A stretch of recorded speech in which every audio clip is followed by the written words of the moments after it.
This Apple retail store in Palo Alto, California is one of more than 360 Apple stores around the world.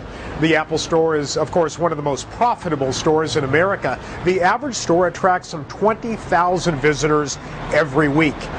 And people do some pretty crazy stuff in an Apple store. They propose in an Apple store, and yes, some actually have gotten married in an Apple store. A lot of people like to take video of themselves doing funny dances and uploading the video to YouTube or Facebook. Why? Why would they do such a thing? I believe it's because Apple, or more specifically, the folks in the blue shirts who work for Apple, the employees, the specialists, make people feel happy. They make their customers feel good about their experience in the store. And who doesn't want to feel good? In my research into the Apple retail store, I discovered that they followed 5 steps of service in each and every transaction. These are steps that apply to any field, any company, in any industry. And I know they'll work for you. Think of Apple as an acronym. A-P-P-L-E. Those are the 5 steps. A-P-P-L-E. A. Approach with a personalized, warm welcome. That means have somebody who is passionate and friendly greet guests as they walk into the door. Ask them questions about what they're in the store for, and maybe get their first name. First names are very powerful. So that's the first step. P.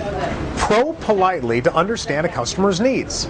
That means ask a series of closed and open-ended questions to best match the product with the customer. Not to sell the customer the most expensive product, but the best product to match their needs. The second P in Apple is actually the third step of service. P stands for present a solution the customer can take home today. I love this step because so few businesses actually do it. For example, let's say somebody is a little reluctant to put down several $100s for an iPad today. A specialist or a sales associate at the Apple store might say something like, "That's okay. Why don't we sign you up for a free workshop to find out all of the wonderful and amazing things you can do with the iPad?" So even though they did not sell the person a product, they still presented a solution that the customer could take home today. L stands for listen for and resolve issues or concerns. This step again is very important, and I really believe that it makes a difference if the specialist or salesperson is a little bit more experienced with the sales process. But when it works, it's very effective and very powerful. So listen for unresolved issues. That simply means that customers have what are called unexpressed wishes or desires. So there are things that are important to the customer, but they may not be giving a voice to those issues. For example, perhaps a customer looking at an iPad might be reluctant to buy the iPad because they're not sure if it's going to replace their portable computer when they're on the road.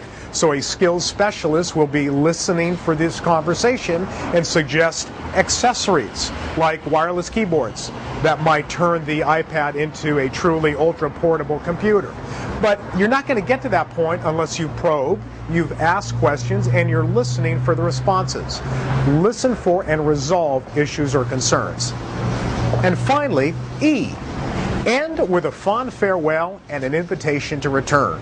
You know, the last thing that people remember about a conversation or a transaction is typically one of the most important things that will lead to a better perception of that particular brand.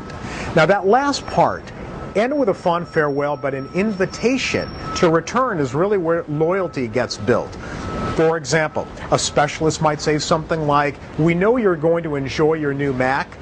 You mentioned photographs, that you like to edit and organize photographs and maybe create a photo album.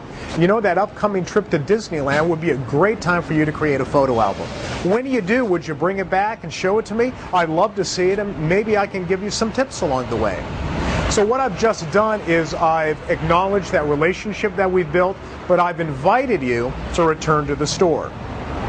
These 5 steps are really, really powerful, and they work for a lot of brands. Many other major brands have adopted and modified the 5 steps for that brand.